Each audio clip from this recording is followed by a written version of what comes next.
Hello everyone, কি অবস্থা সবার?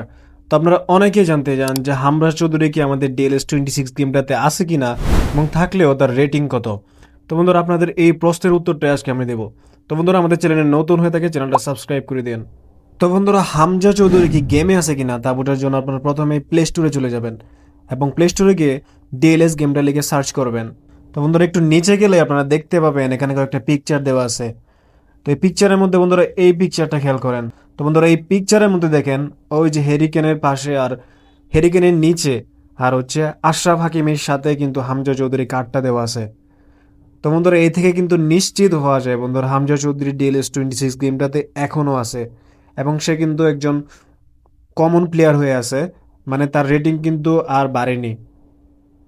তার রেটিং আগে 68 ছিল, এখনও কিন্তু 68 আছে। তো বন্ধুরা, হামজা চৌধুরী কতটা জনপ্রিয় হলে পাবেন এমন একটা কভার ফটোতে তারা এইসব বড় বড় প্লেয়ারদের সাথে কিন্তু হামজা চৌধুরী স্থান পেয়েছে। তো বন্ধুরা, হামজা চৌধুরী কিন্তু সহজে গেম থেকে রিমুভ হবে না, অবশ্যই এটা নিশ্চিত থাকেন। আর বন্ধুরা, হামজা চৌধুরীকে নিতে হলে বেশি বেশি লাইভ ম্যাচ খেলে একটু পরপর ট্রান্সফার চেক দিবেন, তাহলেই হবে। ট্রান্সফারে আপনারা হামজা চৌধুরীকে পেয়ে যাবেন। আর যদি তাও না পান, তাহলে আপনারা চাইলে কমন যে স্কাউট আছে সেই স্কাউট দিয়ে ট্রাই করবেন, তাহলে হয়তো আপনারা হামজা চৌধুরীকে দ্রুত পেয়ে যেতে পারেন। তো বন্ধুরা, এই ছিল আজকের ভিডিও। যারা হামজা চৌধুরী গেমে আছে কিনা এটা নিয়ে কনফিউশনে ছিলেন, সেই কনফিউশনটা দূর করার জন্য এই ভিডিওটা দিলাম। তো ধন্যবাদ সবাইকে এতক্ষণ আমাদের সাথে থাকার জন্য।